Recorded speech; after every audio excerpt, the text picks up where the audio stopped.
بسم اللہ الرحمن الرحیم۔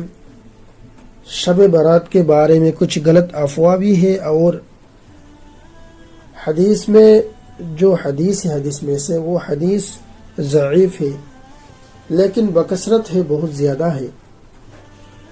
تو جو غلط افواہ ہے یہ ہے کہ نمبر 1 ہے قرآن مجید کا نازل ہونا۔ کچھ لوگ کہتے ہیں قرآن مجید شب برات کو نازل ہوا۔ دوسرا ہے، اس کا جواب میں دے رہا ہوں، اس سے پہلے سوالات پڑھ لیتا ہوں۔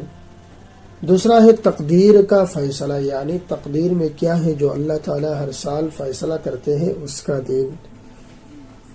تیسرا ہے قبر میں زیارت کرنا، اللہ کے رسول صلی اللہ علیہ وسلم سے ثابت ہے، کچھ لوگ بولتے ہیں۔ چوتھا ہے نفل روزہ رکھنا۔ تو شب برات کے بارے میں جو حدیث آئے ہیں بکثرت آئے، لیکن وہ ضعیف ہے، اور کچھ لوگ کہتے ہیں ضعیف سے جو حدیث آتے ہیں وہ حسن کے درجہ تک پہنچ جاتے ہیں۔ لیکن شب برات کے بارے میں فضیلت ہے، لیکن عمل کے بارے میں خاص کوئی عمل نہیں فرمایا گیا۔ تو ایک حدیث ہے حضرت فاطمہ رضی اللہ تعالی عنہ سے روایت ہے کہ فاطمہ رضی اللہ تعالی عنہ خود فرماتے ہیں کہ اللہ کے رسول صلی اللہ علیہ وسلم جب میں دیر رات نیند سے بیدار ہوا تو اللہ کے رسول صلی اللہ علیہ وسلم کو ڈھونڈا تو بستر پر نہیں ملا، تو میں نے اللہ کے رسول صلی اللہ علیہ وسلم کے بارے میں خبر لیا۔ حدیث میں جو آئے ہیں، جو فرمایا گیا ہے، خبر لیا گیا تو اللہ کے رسول صلی اللہ علیہ وسلم کو پایا گیا کہ اللہ کے رسول جنت الباقی میں رو رہے ہیں، عبادت کر رہے ہیں۔ لیکن اللہ کے رسول صلی اللہ علیہ وسلم تو ہمیشہ امت کے بارے میں روتے تھے، امت کو لے کر فکر میں تھے۔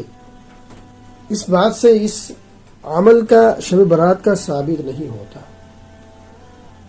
رہی بات کچھ عمل جو کچھ سوالات کیا گیا تھا کہ قرآن کا نازل ہونا، تقدیر کا فیصلہ، اور قبر کی زیارت، اور نفلی روزہ کا، تو پہلا سوال کا جواب ہے قرآن مجید شب برات میں نازل نہیں ہوا، بلکہ ہوا شب قدر میں۔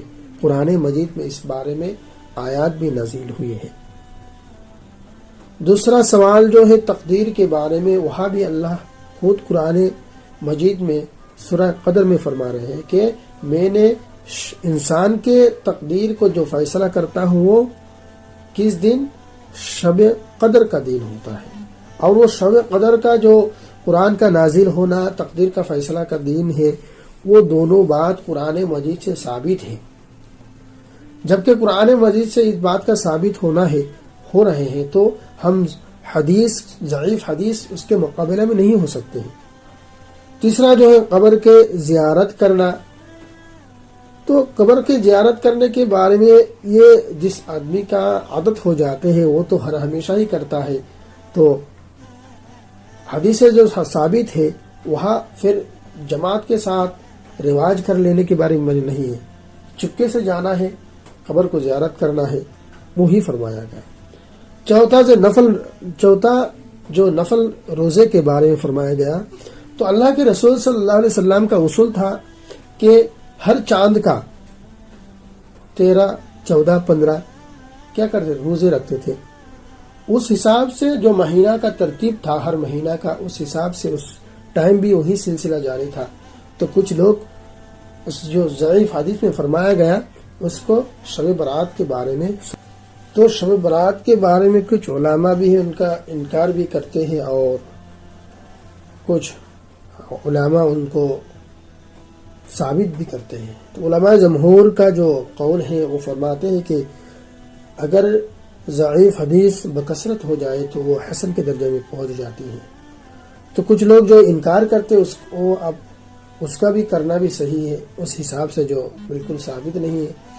اور علماء جمہور جو قول بیان کرتے ہیں کہ بکثرت ضعیف حدیث ہونے کی وجہ سے وہ حسن کے درجہ میں پہنچ جاتی ہے۔ حسن یعنی کرنا بہتر ہے، کر سکتے ہیں، بالکل منع نہیں کیا گیا۔ کچھ لوگ تو بدعات کے بارے میں فرما رہے ہیں کہ یہ بدعات ہے، نہیں، بالکل بدعات نہیں ہو سکتا، وہ بدعات نہیں ہے۔ اگر آپ متعین کر دیں اور عمل کرنا ہی ہوگا، فلاں کرنا ہوگا، فلاں چیزوں کو،